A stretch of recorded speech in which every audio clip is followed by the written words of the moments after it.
Don't be surprised if your muscles start aching in sympathy while watching Maya Wexler's backstage dance documentary.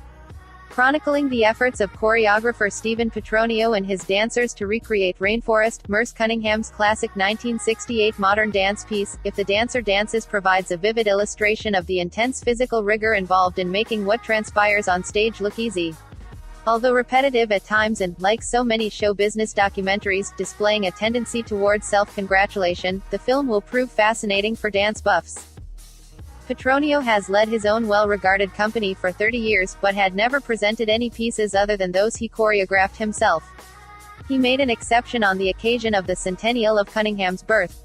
The modern dance legend, who continued to perform in his own works until very late in his career before his 2009 death at age 90, is a constant presence throughout the documentary, in the form of both archival clips and reminiscences by 3 of his former company members.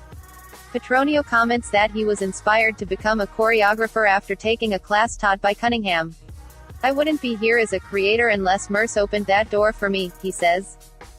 The aged Cunningham Company veterans were recruited by Petronio to help reconstruct Rainforest, inspired by a rainforest in Washington state near where Cunningham grew up.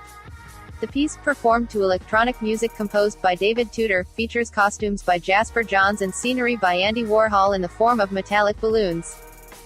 Petronio explains that choreography, unlike other art forms, can often be ephemeral. Most choreographers don't use dance notation and very few dancers understand it. And even when a dance is recorded on film, it's not a three-dimensional representation.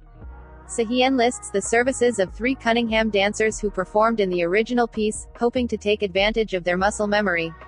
The precise movements are crucial, since, as one of them comments, Cunningham never talked about his dances or explained their meanings. "I would say Cunningham really evokes fear," says a member of Petronio's ensemble about the abstract choreography for the piece, much of it suggesting creatures who live in the rainforest, which is extremely notoriously difficult to perform.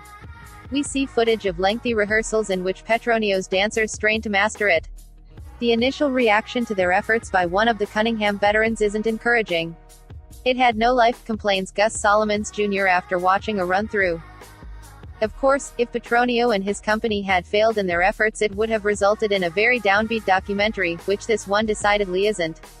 The film includes footage of their triumphant performance of the piece at New York City's dance mecca, the Joyce Theater, as part of a Cunningham tribute. They subsequently performed it at other venues around the country, including Princeton, New Jersey's McCarter Theater.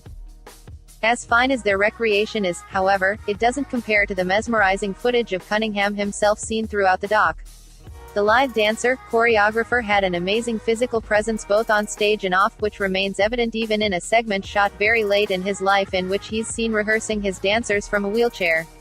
If the Dancer Dances represents a moving cinematic tribute to his important legacy.